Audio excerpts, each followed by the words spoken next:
Si vous saviez pour explorer les 7 cieux tels que décrits par le patriarche Enoch. C'est un voyage fascinant dans la cosmologie ancienne, un secret que beaucoup ont cherché à percer, le mystère des 7 cieux d'Enoch. Si vous saviez la profondeur et la richesse de la vision d'Enoch, vous comprendriez pourquoi ces écrits apocryphes, notamment le livre d'Enoch, ou de Enoch, dit aussi Enoch Slave pour la description la plus détaillée de ces cieux, ont tant marqué l'imaginaire théologique et mystique. Pour Enoch, le cosmos n'est pas un simple espace, mais une succession de domaines spirituels, chacun avec sa fonction et ses habitants. Voici, tel que je l'ai décodé pour vous, un aperçu de ces 7 domaines célestes. Le premier ciel, les gardiens de l'eau et de l'air. C'est la sphère la plus proche de notre monde. Si vous saviez ce qu'elle contient, vous ne verriez plus jamais les nuages de la même manière.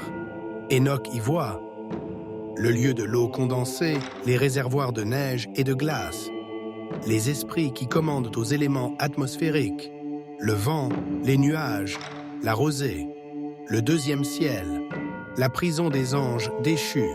Ce ciel est un lieu de jugement et de confinement. Il est sombre et terrifiant.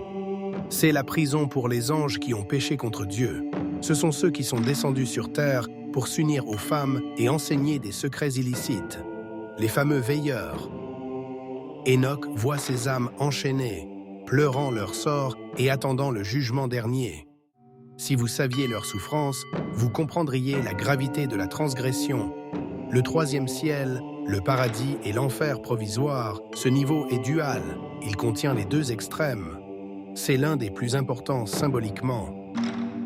Le paradis à l'est, le jardin d'Éden, le lieu de repos et de félicité pour les justes.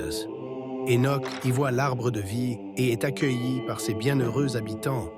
L'enfer du Nord, un lieu de tourment pour les impies, en attente de la grande sentence. Le 4e ciel, les luminaires célestes. Ce niveau est dominé par la mécanique cosmique. C'est ici que l'on comprend l'ordre du temps. Il abrite les trajectoires du Soleil et de la Lune et les étoiles.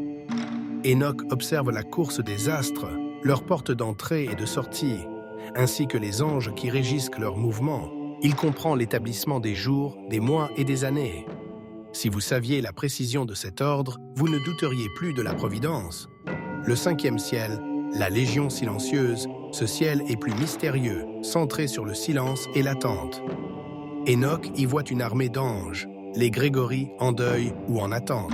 Certains interprètes pensent que ce sont les anges qui ont été déchus mais n'ont pas encore été complètement jugés, ou qui attendent l'ordre final. Leur silence est lourd de sens. Le 6e ciel, les ordinateurs cosmiques. Ce domaine est celui de l'ordre divin et de la sagesse. C'est le lieu des archanges qui dirigent les anges des cieux inférieurs.